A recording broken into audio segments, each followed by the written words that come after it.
বহু জন্মের সুকৃতি সৌভাগ্য সুসংস্কার না থাকলে এ জন্মে হরিভক্তি স্বাভাবিকভাবে আসে না। জোর করে কৃষ্ণ ভক্তি হয় না, ঠেলে ঠুলে জোর করে ভগবত ভক্তি হয় না। পূর্বের কিছু সুকৃতি সংস্কার চাই। যারা এই জন্মে একটু গৌরকে ভালোবেসেছেন, গৌর চরণ আশ্রয় নিয়েছেন, সাধুগুরু বৈষ্ণবের প্রতি যাদের আনত শ্রদ্ধাবোধ, জানবেন এটা এই জন্মের না, বহু জন্মের সুকৃতি আপনাদের। এখন দেখছেন হিন্দু মিডিয়া চ্যানেলটি, সাবস্ক্রাইব করুন। কৃপা তমহং বন্দে পরমানন্দ মাধবম, নারায়ণং নমস্কৃত্য নরং চৈব নরোত্তমম, দেবীং সরস্বতীং ব্যাসং ততো জয়মুদরায়ত। ওম নমো ভগবতে বাসুদেবায়। জয় রূপ সনাতন ভট্ট রঘুনাথ, শ্রীজীব গোপাল ভট্ট দাস রঘুনাথ। এই ছয় গোস্বামীর করি চরণ বন্দন, যা হইতে বিঘ্ন নাশ অভীষ্ট পুরাণ। দুর্গমে পতিমেন্ধস্য স্খলদপাদগতির্মোহ, সকৃপা যষ্টিদানেন সন্ত সন্ত বনম বলম। শ্রীগুরু প্রেমানন্দে গৌর হরি বল।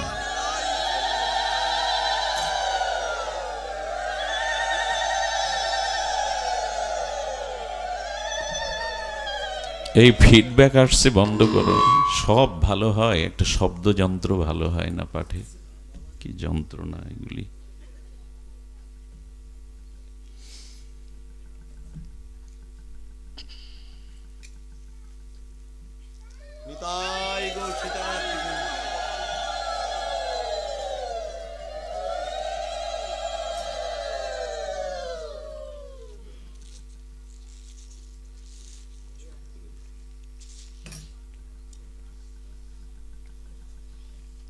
জয় রাধে।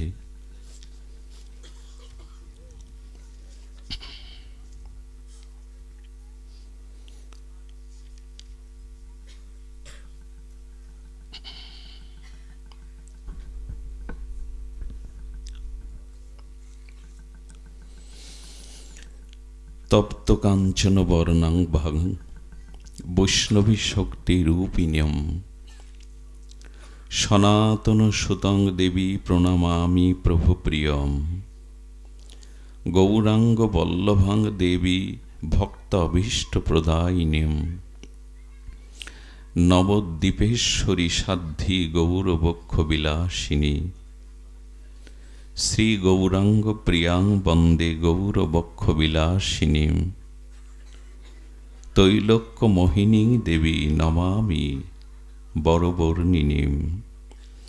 মহামায়া সুতং গৌরী নানা অলঙ্কার ভূষিতম, তং নমামি মহালক্ষ্মীম লাদিনী শক্তি স্বরূপিণীম। কলি পাবন অবতার পরম প্রেমময়, প্রেম পরতত্ত্ব সীমা, রাধা মাধব মিলিত তনু, রাস বিলাসের চরম পরিণতি, প্রেম বিবর্ত বিলাস শ্রীমূর্তি। শ্রী শ্রী শচীনন্দন গৌর হরি, বিষ্ণুপ্রিয়ার প্রাণধন নদিয়া বিহারী ও পরম কারণিক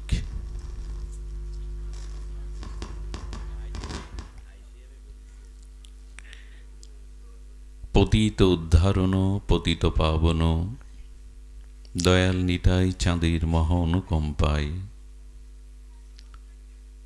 শ্রী শ্রী গান্ধার্বিকা গিরিধারীর অপর করুণায় গৌড়মণ্ডল স্থিত আলফাডাঙ্গা কুণ্ডপাড়া স্থিত ভুবনমঙ্গল বিশ্ব পাবন শ্রী শ্রী মহানাম সংকীর্তন যজ্ঞের পূর্বে এক দিবসীয় পরম সুমঙ্গল মাঙ্গলিক যে ভাগবতীয় ভক্তিযজ্ঞের জ্ঞানযজ্ঞের আয়োজন, সেই আয়োজনে শুভ সন্ধিক্ষণে মহামায়েন্দ্রক্ষণে শ্রীমদ্ ভাগবতীয় সুধা কথা পূর্বে শুভারম্ভে অস্মাদীয় জীবন সর্বস্ব ধন স্মরণীয় পূজনীয় বন্দনীয় শ্রীচরণ শ্রী শ্রীল গুরু মহারাজের পাবন পদারবিন্দে পরার্ধ কোটি দণ্ডবৎ প্রণতি। এই নাম যজ্ঞের যিনি সেবা আচার্য, ভাগবত আচার্যবর্য, সংকীর্তন রসজ্ঞবৃন্দ, সুমঙ্গল সাধু সমাজ, সন্তজন মহতজন, মহাপ্রভুর অনুরাগী শুদ্ধ ভক্তগণ, শক্তিস্বরূপিণী শ্রদ্ধাশীলা ধর্মশীলা কল্যাণিয়া মাতৃমণ্ডলী, সকল ভক্তচরণে দিন অতিদিনের সশ্রদ্ধ দণ্ডবৎ প্রণতি। আগামীকাল শ্রী পঞ্চমী। এই তিথি গৌড়ীয় বৈষ্ণবের কাছে বড় আদরণীয় স্মরণীয় তিথি। বিদ্যার অধিষ্ঠাত্রী দেবী হংসাসনা বিদ্যাদায়িনী দেবী অর্চনার জন্য এই তিথি বিখ্যাত বটে। তবে গৌড়ীয় বৈষ্ণবের কাছে এই তিথি আরেকটি কারণে বিশেষত্ববহ। সেটি তপ্ত কাঞ্চন বর্ণাভ্যাং বৈষ্ণবী শক্তি রূপিণীম, যার অঙ্গকান্তি তপ্ত কাঞ্চন বর্ণাং, যিনি বৈষ্ণবী শক্তি রূপিণীম, বৈষ্ণবী শক্তির আধার স্বরূপা, যিনি জিতেন্দ্রিয় শাস্ত্রজ্ঞ রাজপণ্ডিত ব্রাহ্মণ কুলশিরোমণি শ্রীল সনাতন মিশ্রের কন্যা, যিনি মহামায়ার মাতৃকোর আলো করে এসেছিলেন, তিনি গৌর বল্লভা, তিনি ভক্ত অভীষ্ট প্রদায়িনী, তিনি নবদ্বীপেশ্বরী, তিনি সাধ্যী, তিনি গৌরবক্ষ বিলাসিনী। কে তিনি? তিনি শ্রী গৌরাঙ্গ প্রিয়া, তিনি তৈলক্য মোহিনী দেবী, তিনি বরবহদায়িনী, তিনি লাদিনী শক্তি স্বরূপিণী শ্রী শ্রী বিষ্ণুপ্রিয়া দেবীর আবির্ভাব তিথি আগামীকাল। আমরা আজ এই গৌরবক্ষ বিলাসিনী বৈষ্ণব ত্যাগ বৈরাগ্যের মূর্তি স্বরূপিণী বৈষ্ণব জননী, তার জীবন দিব্য চরিত্র গাথা কিঞ্চিত আস্বাদনের প্রয়াস করছি আপনাদের প্রসন্ন করুণা, আপনাদের প্রসন্ন কৃপা দৃষ্টি হলে। কারণ এই দেবীর চরিত্র অতল স্পর্শী গভীর সমুদ্রের তলদেশের মণিমুক্তার মতো ডুবুরি না হলে, ডুব না দিলে, মহাপ্রভুর বিশেষ কৃপা না হলে এই ত্যাগ বৈরাগ্য স্বরূপিণী বৈষ্ণব জননী গৌরবক্ষ বিলাসিনী লাদিনী স্বরূপিণী বিষ্ণুপ্রিয়া দেবীর মহামহিমা আমরা কিঞ্চিত আস্বাদনে সামর্থ্য নই। এই জন্য মহাপ্রভুর কৃপা যাচনা করি গৌরগণের। শাস্ত্র কি বলেছে দেখুন। শাস্ত্র বলছেন,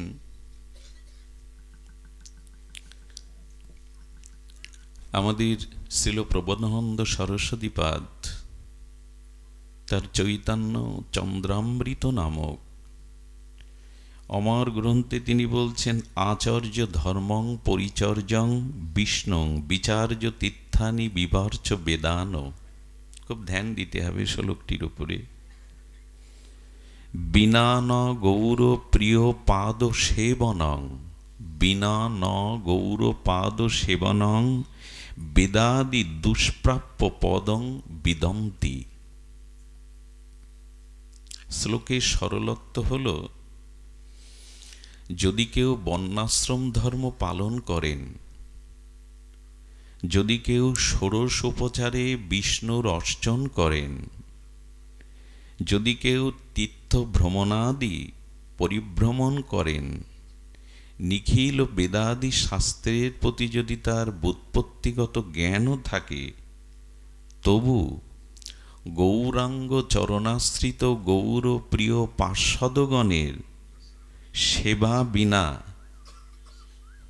তিনি বেদাদির সুদুর্লভ বৃন্দাবন মাধুর্য আস্বাদন করতে সম্ভব নন। ধ্যান দিন কথাটির দিকে। যদি কেউ বর্ণাশ্রম ধর্ম সুচারুরূপে সম্পন্ন করে, ব্রাহ্মণ ক্ষত্রিয় বৈশ্য শূদ্র কি গারস্থ বানপ্রস্থ সন্ন্যাস জ্যোতি আশ্রম, যদি কেউ বর্ণাশ্রম সুচারুরূপে পালন করে, ষোড়শ উপচারে যদি বিষ্ণুর উপাসনাও করে, তিনি যদি সর্বতীর্থ পরিভ্রমণ করেন, পরিব্রাজক হয়ে নিখিল বেদাদি শাস্ত্রের প্রতি যার ব্যুৎপত্তি জ্ঞানও আছে, তবু শ্রী গৌরাঙ্গের চরণের প্রিয় পার্ষদ, গৌরাঙ্গ চরণের দাসানুদাসের কৃপা না হওয়া পর্যন্ত সে শ্রীধাম বৃন্দাবনের রাধা মাধবের মাধুর্য আস্বাদন করতে সমর্থ নন। এই জন্য গৌর ভক্তগণের গৌর চরণ বিনা অন্যত্র রতিমতি হয় না, কখনো হতে পারে না। এই জন্য প্রভাতে উঠে গৌড়ীয় বৈষ্ণবগণ কি বন্দনা করেন? প্রভাতে উঠে গৌড়ীয় বৈষ্ণবগণ এই প্রার্থনাই করেন, বড় মার্মিক প্রার্থনা। এর দ্বারাই গৌর কৃপা, রাধা মাধবের ব্রজ মাধুর্য কৃপা পাওয়া যাবে। বৃন্দাবনবাসী যত বৈষ্ণবেরও গণ, প্রথমে বন্দনা করি সবারও চরণ। কেন ভগবানকে বন্দনা করো? কার মোবাইলটা বাজে? কার? একটা শব্দ আমাদেরকে কত দূরে ভাসিয়ে নিয়ে যায়, চেতনাও কাজ করে না মানুষের। উনি জানেন না, ওনার কাছ থেকে নিয়ে যে জানেন সুইচ অফ করে দিন, এরপরে যেন কারো মোবাইল না বাজে। এখানে অন্য প্রয়োজন সাথে আনতে নেয়, আর বিশেষ প্রয়োজন থাকলে এখানে বসেও আপনি শান্তি পাবেন না। সেই প্রয়োজন মিটিয়ে তবে আসুন। জয় রাধে।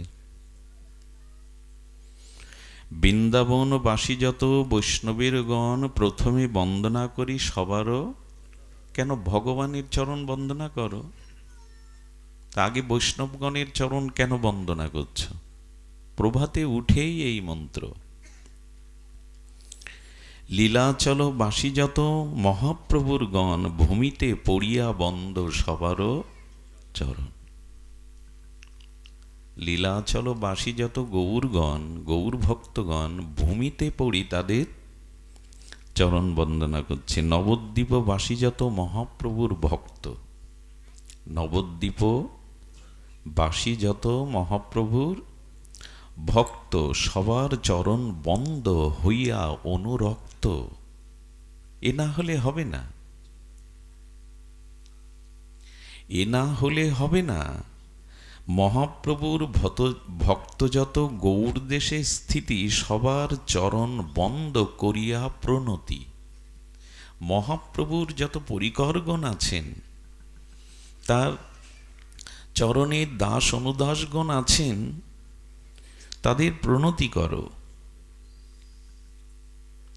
আর কি বলেছেন? সামনে দিয়ে আসার প্রয়োজন নাই। আর কি বলেছেন? যে দেশে বৈশে গৌরাঙ্গেরও গণ, যে দেশে বৈশে গৌরাঙ্গেরও, যারা গৌর নিত্যানন্দের একান্ত চরণের দাসানুদাস চরণাশ্রিত যে দেশেই থাকুক, যে দেশে বৈশে গৌরাঙ্গেরও গণ, উদ্ধবাহ করি করো সবার বন্দনা চরণ। উদ্ধবাহ করে বন্দনা করতে বলছেন, বন্দ সবার চরণ। তার কারণ কি? একবার দাও মা, একবার দাও। তার কারণ কি না, কৃষ্ণ সে তোমার, কৃষ্ণ দিতে পারো তোমার শকতি আছে। কৃষ্ণ কার? কৃষ্ণ দাসানুদাসের, গোবিন্দ চরণে একান্ত সমর্পিত, সর্বস্ব অর্পিত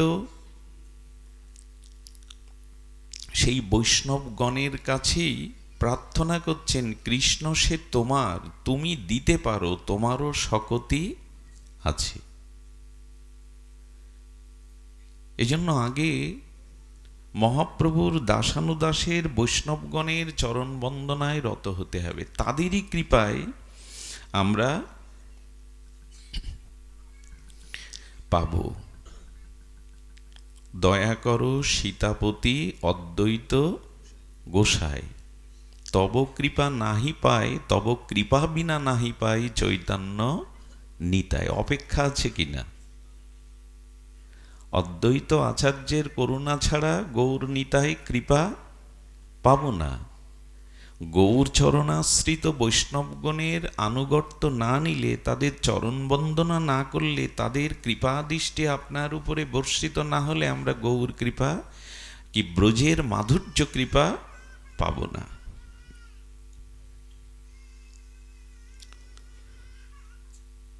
তো এই জন্য গৌর ভক্তগণের মধ্যে অনন্য চরিত্র হলেন আমাদের শ্রী প্রিয়াজির। প্রিয়াজি মানে এখন শ্রী বিষ্ণুপ্রিয়া দেবীর কথা বলা হচ্ছে। কারণ কি জানেন? বৈষ্ণব কুল রক্ষার জন্য প্রতিটি শব্দ আমাদের হৃদয়ে নিতে হবে। বৈষ্ণব কুলকে রক্ষা করবার জন্য মহাপ্রভু তার প্রিয়াকে, রাজ্যেশ্বরীকে তিনি কি করলেন? মহারানী থেকে মহাত্যাগ বৈরাগ্যের যোগিনীতে রূপান্তরিত করলেন। সনাতন সুতা, সনাতন মিশ্রের তনয়া বিষ্ণুপ্রিয়া দেবী, রাস পণ্ডিত, জিতেন্দ্রীয়,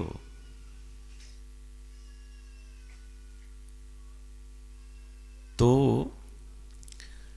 সর্ববিষয়ে মহাপ্রভুর ঘরণী হয়ে এসেছিলেন প্রিয়াজি, যিনি মহারানী হওয়ার কথা। তাকে বৈষ্ণব ধর্ম ত্যাগ বৈরাগ্যের জন্য মহাপ্রভু তাকে মহাযোগিনী করলেন, মহারানী থেকে মহাযোগিনী করলেন। তো কেন এটি যে বললেন? বৈষ্ণব কুল রক্ষার নিমিত্তে। শ্রী চৈতন্য মঙ্গল, চৈতন্য মঙ্গল, চৈতন্য শ্রী চৈতন্য মঙ্গল, শ্রী চৈতন্য ভাগবত, শ্রী চৈতন্য চরিতামৃতে আমাদের গ্রন্থকারগণ, মহাজনগণ বিষ্ণুপ্রিয়া দেবীর চরিত্র খুব বেশি অঙ্কিত করেননি। মহাপ্রভু সন্ন্যাস নেওয়ার পরে স্বরগোস্বামীগণ তারা এত ত্যাগ বৈরাগ্যের মূর্তিমন্ত বিগ্রহে বৃন্দাবনে ত্যাগ বৈরাগ্য জীবন অবলম্বন করেছিলেন, সেখানে বিষ্ণুপ্রিয়া দেবীর জীবনী গাথা, তার লীলা চরিত্রাবলী খুব বেশি তারা স্পর্শ করেননি, উদাস থেকে গেছেন। বিষ্ণুপ্রিয়া দেবীর চরিত্র খুব বেশি স্পর্শ করেননি। পরবর্তী মহাজনগণের দ্বারা লোচন দাস ঠাকুর, আমাদের ঈশান ঠাকুর অদ্বৈত প্রকাশে কিছু কিছু প্রিয়াজির চরিত্র গাথা, ত্যাগ বৈরাগ্যের মহা মহিমা কিঞ্চিত জানিয়েছেন, সিন্ধুতে বিন্দুর মতো।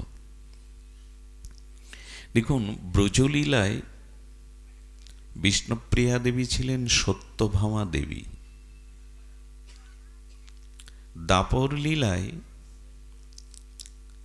দাপর লীলাতে যিনি ভগবানের প্রেয়সী বরা রুক্মিণী সত্যভামা, এই সত্যভামায় হলেন বিষ্ণুপ্রিয়া দেবী।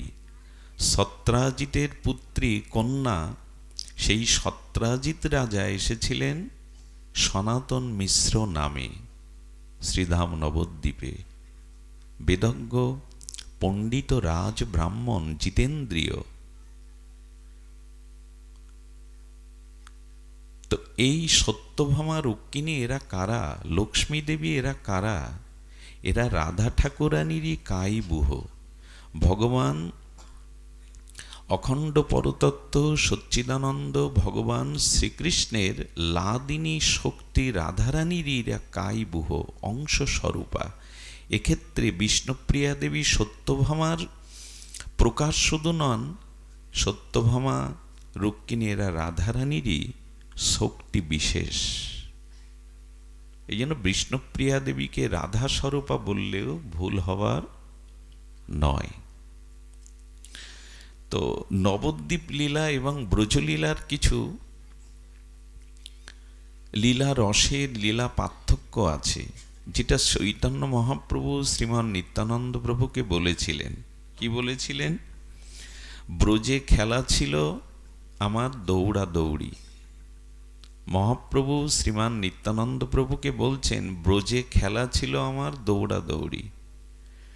সকাল হলেই ধেনুবৎস নিয়ে বংশীধ্বনিতে আর গোষ্ঠে যেতেন। সেই গোচারণ ভূমিতে গাভী বৎস ধেনুবৎসদের নিয়ে শিঙা বাঁশি বাজিয়ে সখাবৃন্দ পরিবেষ্টিত হয়ে রাখাল বেশে কত দৌড়াদৌড়ি করেছেন। নিতাই চাঁদকে বলছেন, অবধূতকে বলছেন যে ব্রজে খেলা ছিল আমার দৌড়া দৌড়ি। নদের খেলা হলো ধুলাই গড়াগড়ি। সেই অভিন্ন শ্রীকৃষ্ণ চৈতন্য হয়ে তো এলেন, সেই ব্রজের অভিন্ন কৃষ্ণচন্দ্র ভগবান কলির প্রথম সন্ধ্যায় শ্রীকৃষ্ণ চৈতন্য রূপে এলেন। পার্থক্য কিছু নাই, কিন্তু বলছেন দাপারের খেলা ছিল আমার দৌড়া দৌড়ি, তাই তো? নদের খেলা ধুলায় গড়াগড়ি। আর দৌড়াচ্ছেন না, এখন ধুলাতে প্রেমাবিষ্ট হয়ে গৌর গড়াগড়ি দিচ্ছেন। আর ব্রজের খেলা ছিল বংশীর গান। বাঁশি ছাড়া ব্রজেন্দ্র নন্দনকে, আমাদের ব্রজের ঠাকুরকে বাঁশি ছাড়া মানাবে না। ত্রিভঙ্গ ঠাম, ললিত ঠাম, বংশীধারী, মুরলীধারী, সিকিপুচ্ছধারী, পীত বসনধারী, সেই ত্রিভঙ্গ ললিত ধাম ব্রজ সুন্দর মনোহর শ্যামসুন্দর বাঁশি ছাড়া মানাবে না। এই জন্য ব্রজের নন্দের নন্দন যশোদা নন্দন গোপীজন জীবনের ভাতে বাঁশি থাকতেই হবে, মুরলীধারী বংশীধারী। তো বলছেন ব্রজের খেলা ছিল বংশীর গান। সেটা কলিতে কি হলো? বলছেন নদের খেলা হলো শুধু কেবলই হরিনাম। সেই ব্রজের বাঁশি এবার কলিতে এসে হরিনাম ধ্বনিত হচ্ছে। ভগবানের মুরলীর ধ্বনিতে যেমন ব্রজবাসীদের প্রাণ মন সমর্পিত হয়ে যেত, আর গৃহ কাজে সংসার কাজে মন বসত না, তদুপরি হরিনামের মধ্যে সেই ব্রজের বাঁশির ধ্বনিটা এবার মহাপ্রভু নিলেন। কিন্তু আমাদের মন তো ব্যাকুল হয় না, সমর্পিত হয় না। এই জন্য ব্রজের খেলা যদি বংশীর তান ছিল, সেটা কলিতে এসে হরি নাম হয়ে গেল। আর কি বলছেন? ব্রজের খেলা ছিল বনভ্রমণ। নন্দালয়ে সারাদিন থাকতো না গোবিন্দ, ব্রজে ভ্রমণ করেই বেড়াতো, দ্বাদশ বনে রাখাল বেশে। বলছেন দাপারে খেলা ছিল বনভ্রমণ। আর ব্রজের খেলা ছিল বনে ভ্রমণ, নদের খেলা এবার কেবলই ক্রন্দন রোদন। যিনি হাস্য উজ্জ্বল আর মুরলীধারী হয়ে ব্রজ ভ্রমণ করেছেন, শুধু বনে বনে তার খেলা আর খেলা, সেই খেলা মানেই ভগবানের লীলা। কিন্তু সেই ব্রজের বনভ্রমণ কলিতে এবার হয়েছে শুধু রোদন, শুধুই কেঁদেছেন। একটু পার্থক্য আছে তো। তো এই জন্য মহাপ্রভুর যে ত্যাগ বৈরাগ্য, সেটা আমরা দাপারের ভগবানের মধ্যে দেখি না। ওই যে দৌড়াদৌড়ি করেছেন, এবার ধুলাই গড়াচ্ছেন। এক হলো কি, আগে মুরলীধারী ধ্বনিতে ব্রজবাসীদের মন বিনোদন করেছেন, আর এবার কি করেছেন, এবার হরিনামে দুবাহু তুলে আহ্বান করেছেন জীবকে। ব্রজে ভ্রমণ করেছেন, লীলা খেলার ছলে ভ্রমণ করেছেন, আর এবার শুধু রোদন করতেন। এটা এক হয় কি? একই জন এসেছেন, কিন্তু এবার ব্রজের লীলার কিছুটা অন্য রূপ। কেন জানেন? মহাপ্রভুর ত্যাগ বৈরাগ্য, তার যে প্রেম ধর্ম, তার যে আপনি আচারী ধর্ম, তিনি যে ভগবৎ স্বরূপে এসেও ভক্তরূপ নিলেন, ভক্ত আচরণ করে দেখালেন যে একজন ত্যাগ বৈরাগ্য ভক্তের ভগবানের জন্য কিরূপ। সেই ত্যাগ বৈরাগ্য যুগে যুগে ছিল, কিন্তু মহাপ্রভুর ত্যাগ সকলের উপরে। যেমন স্বামীহীনা দেবাহুতি জননী ছাড়িয়া, সবাই সব ভগবানই কম বেশি ত্যাগ বৈরাগ্যের মূর্তি তিনি। ঐশ্বর্য বীর্য শ্রী যশ জ্ঞান ও বৈরাগ্য, ভগবানের এই বিশেষ 6টি বিভূতি। তো এই 6টি না হলে তাকে ভগবান বলা যাবে না। তো ত্যাগ বৈরাগ্য ভগবানের সব ভগবানের মধ্যেই ছিল, কিন্তু আমার গৌর ভগবানের মতো ত্যাগ বৈরাগ্য আর কারো মধ্যে এইভাবে প্রকট হয়নি। এটা মন গড়া কল্পিত কথা নয়। মহাপ্রভুর ন্যায় ত্যাগ বৈরাগ্য, এত প্রেমশ্রু বরিশন, এত ধুলাই লুটাইনি আর কোনো ভগবান আমাদের সামনে এমন করে আসেননি। কাঙালের ঠাকুর হয়ে, চোখের জল নিয়ে, মহান ত্যাগ বৈরাগ্য নিয়ে এভাবে আর কোনো ভগবান। হ্যাঁ, ত্যাগ করেছিলেন মাতা দেবাহুতিকে বৃদ্ধকালে রেখে ভগবান কপিলদেব বনে সন্ন্যাসে গিয়েছিলেন। এটা ভগবান কপিলদেবও ত্যাগ করেছেন। ব্যাসান বৈষ্ণব জনক ছাড়ি শুক চলিলা উলটি নাহি চাহিলেন মুখ। বৃন্দাবন দাস ঠাকুর চৈতন্য ভগবতে বললেন যে 12 বছর মন্বন্তরে 16 বছর মার গর্ভে থাকলেন ছিল শুকদেব গোস্বামী, পরমহংস শিরোমণি, চির মায়ামুক্ত। তিনি মার গর্ভ থেকে মায়ামুক্ত হয়ে পতিত হয়ে ছুটলেন। পিতামাতার সুখ জীবনে সব থেকে বড় কোনটি? পুত্রমুখ মহোৎসব দর্শন। প্রথম সন্তানের মুখটা পিতামাতা যখন ভূমিষ্ঠ হওয়ার পরে দেখে, এটাই পিতামাতার পুত্রমুখ মহোৎসব, সব থেকে আনন্দের। কিন্তু সেই ব্যাসদেবের তনয় পরমহংস কুলতিলক আজন্ম মায়ামুক্ত শুকদেব গোস্বামী মার গর্ভ থেকে ভূমিষ্ঠ হয়েই চললেন দিগম্বর। পেছনে ব্যাসদেব ডাকছেন পুত্র রে পুত্র রে, কিন্তু একবারও উলটি মানে পেছন ফিরে। এটাও কি কম ত্যাগ? এটাও কম ত্যাগ না? করেছেন তো ত্যাগ, শুকদেব গোস্বামী করেছেন। শচী হেন জননী ছাড়িয়ে একাকিনী চলিলেন নিরপেক্ষা হইয়া ন্যাসী শিরোমণি। তেমনি মহাপ্রভুও ঘরে বধূ 14 বর্ষিয়া বিষ্ণুপ্রিয়াকে রেখে, পক্ষ কেশধারী বৃদ্ধা শচীমাকে জগজ্জননকে রেখে ন্যাসী শিরোমণি তিনিও চললেন। ত্যাগ তো সকলেই করেছে, কিন্তু মহাপ্রভুর ত্যাগ, এ ত্যাগের কোনো তুলনা নেই, ভাষায় বর্ণনা করা নেই। মহাপ্রভুর যে চলিলেন নিরপেক্ষ হইয়া ন্যাসিমণি, পরমার্থে এই ত্যাগ ত্যাগ কবু নয়, এ সকল কথা বুঝে কোন মহাশয়। মহাশয় মানে যিনি মহাজন, শাস্ত্রজ্ঞ, শাস্ত্রের মর্মর্থ তত্ত্ব যিনি অধিগত করেছেন গৌর গোবিন্দ গুরু কৃপায়, এই মহাশয় ব্যক্তি কেবল এই তত্ত্ব অনুধাবন করেন। আমরা বিষ্ণুপ্রিয়া দেবীর চরিত্র অবলোকনে কিঞ্চিত আস্বাদনে ব্রতী হব।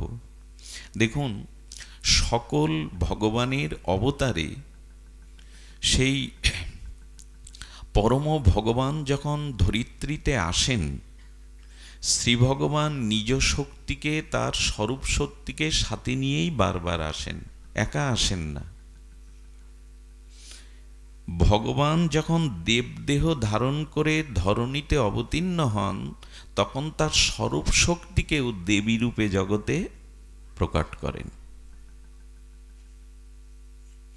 এই জন্য তিনি মনুষ্য দেহ ধারণ করলেও, তার শক্তি মনুষ্য দেহ ধারণ করলেও তিনি কি করেন না, মহাপ্রভু যখন শ্রীকৃষ্ণ চৈতন্য রূপে শচী সিন্ধু গর্মবাজে বিদ্যাজন পরিবেষ্টিত মনোহারী ফাল্গুনী পূর্ণিমায় নবদ্বীপ বিদ্যাজন পরিবেষ্টিত সুরধ্বনি গঙ্গাত্রীয় শচী সিন্ধু গর্মবাজে এলেন, সেই সাথে তার স্বরূপ শক্তি তিনি বিষ্ণুপ্রিয়া দেবীকেও নিয়ে এসেছিলেন।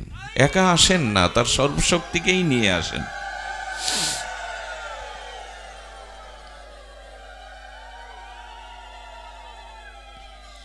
তো এই জন্য বিষ্ণুপ্রিয়া দেবী তিনি মহাপ্রভুর স্বরূপ শক্তি, বক্ষ বিলাসিনী, ত্যাগ বৈরাগ্য রূপিণী, বৈষ্ণব জননী রূপে তিনি এসেছিলেন।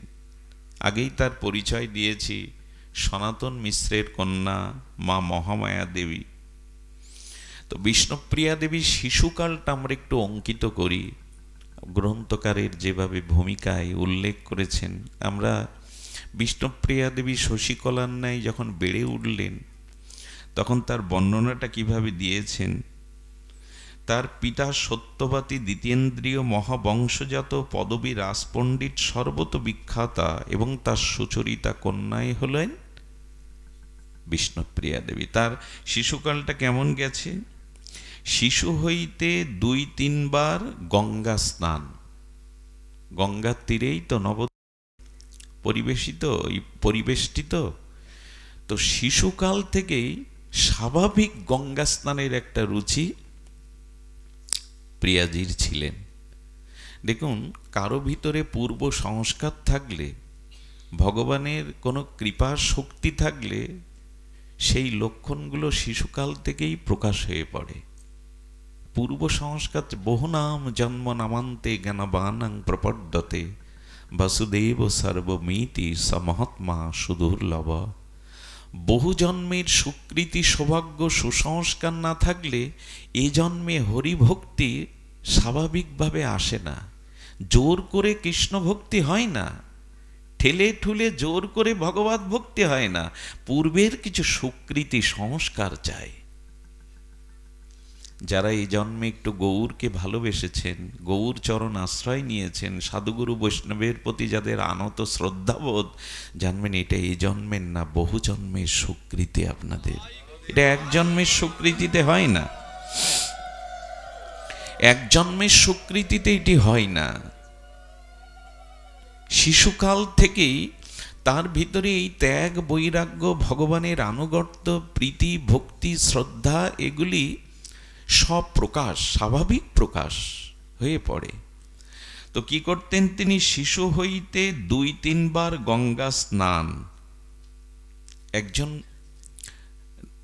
একজন পুরুষ বা নারী, তাদের জীবন বৈশিষ্ট্য সুগঠিত হয়, সুচরিত্রবান বা সুচরিত্রা কিভাবে হয়? তাদের জীবন মঙ্গলময়, কল্যাণময়, স্বরূপময়, উৎসময়। জগৎজীবের শিক্ষার জন্য তাদের যে আত্মত্যাগ, তাদের যে দিব্য চরিতাবলী, সেটা শিশু থেকেই প্রকাশ হচ্ছে। 2-3 বার গঙ্গা স্নান করেন। আর কি করেন? পিতৃমাতৃ বিষ্ণু ভক্তি বই নাহি আন।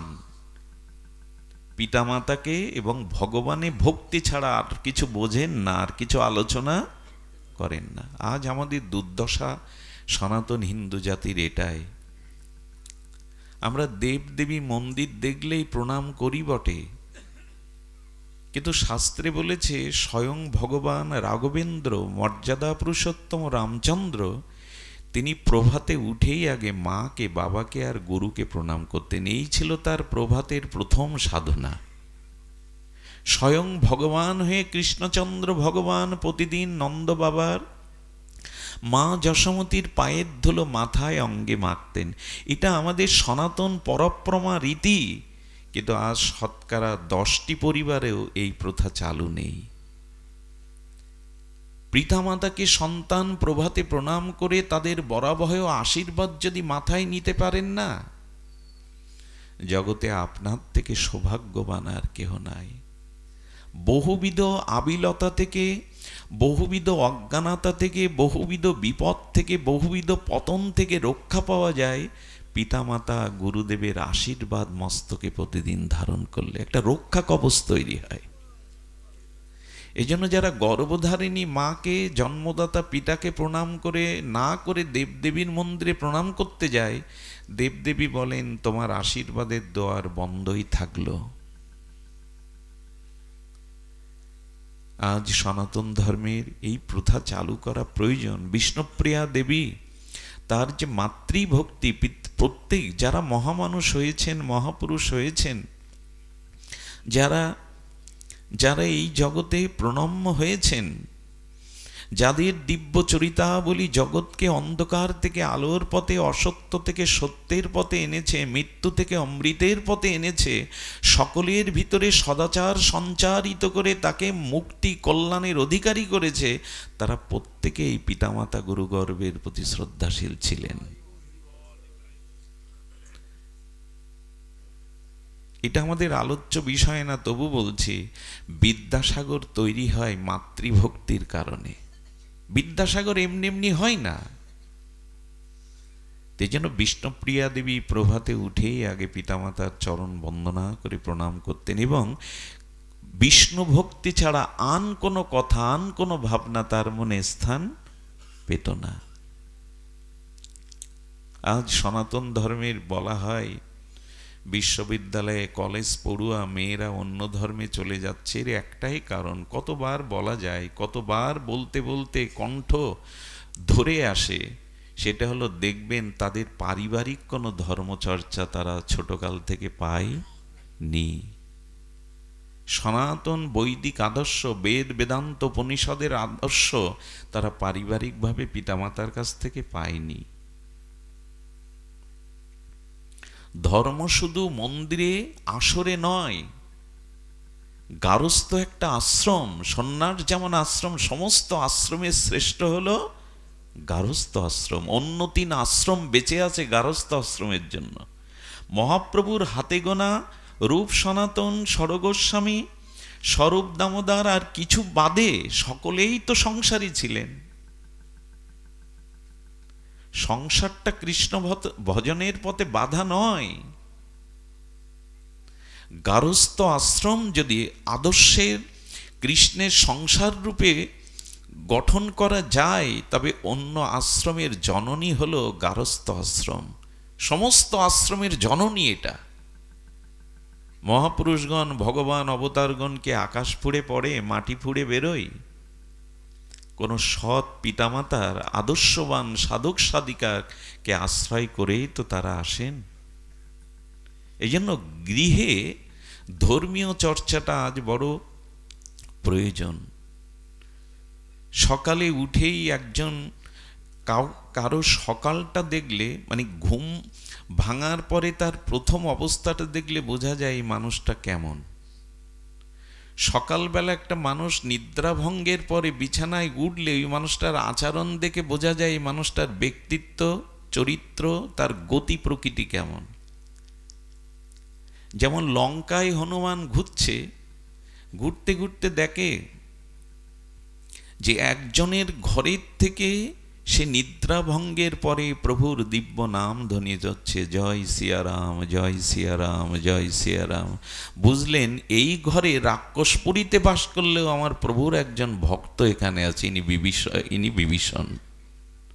তো যিনি প্রভাতে উঠেই অন্তত ভগবানের নামটা মুখে নেন, গৌর গৌর গৌর গৌর গৌর গৌর গৌর হে, কৃষ্ণ কৃষ্ণ কৃষ্ণ কৃষ্ণ কৃষ্ণ কৃষ্ণ পাহিমাং, কৃষ্ণ কৃষ্ণ কৃষ্ণ কৃষ্ণ কৃষ্ণ কৃষ্ণ, অন্তত এই নামগুলো মুখে সকালে উঠলেই বোঝা যায় এই ব্যক্তির চিত্তে ভগবানের বিশেষ কোনো ভক্তির আবেশ আছে। উঠেই ভগবানের নামটা নেওয়া, পিতামাতাকে প্রণাম করা, গুরুকে প্রণাম করা, এটাই বলে দেয় আপনার ব্যক্তিত্ব কেমন, আপনি কোন লক্ষ্যে পৌঁছাতে পারেন। কিন্তু দুঃখের বিষয়, এখন ঘুম ভাঙলেই বাবুদের শব্দ বেরোয়, চা কই, চা কই। ওদিক কাক ডাকে কাকা করে, আর বাবুদের চা চা, এই শব্দই বেরোয়। হরিনামটা নিতেও প্রথমেই অলস। এক সাধক চোখ বন্ধ করে উঠতেন ঘুম থেকে। কেন? যে না, প্রথম চোখের দৃষ্টিটা ঘরের দেয়ালে টানানো আমার প্রিয় পরম প্রেষ্ট ভগবানের চরণটা দেখেই তবে চোখ খুলব, অন্য কারো মুখ দেখব না আগে। এই অভ্যাসটা সারা জীবন করে গেলে কি হবে জানেন? যেদিন চিরদিনের মতো চোখ বুজে আসবে, মা ঘুমাচ্ছ, পড়ে যাচ্ছ তুমি, ঘুমায়ও না মা,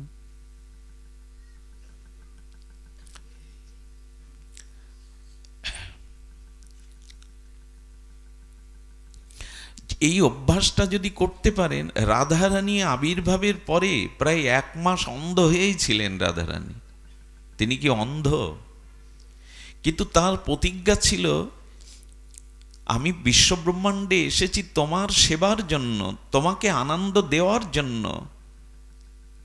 তো পৃথিবীতে আবির্ভূতা হয়ে আমি প্রথম যাকে দেখব তোমার চরণ বদনকেই দেখব, জগতের আর কিছু আমি দেখবেন। এই জন্য অন্ধ হয়েছিলেন রাধারানী। গোবিন্দকে দর্শন করেই তবে চোখ উন্মিলন করেছিলেন। তো সকালে এই অভ্যাসটা যদি করেন, তাহলে দেখবেন চিরদিনের মতো চোখটা মুদ্রিত হবে যেদিন, সেদিন অন্তত তার স্মৃতিটা, তার চরণটা মনে এলেই আপনি পার হয়ে গেলেন।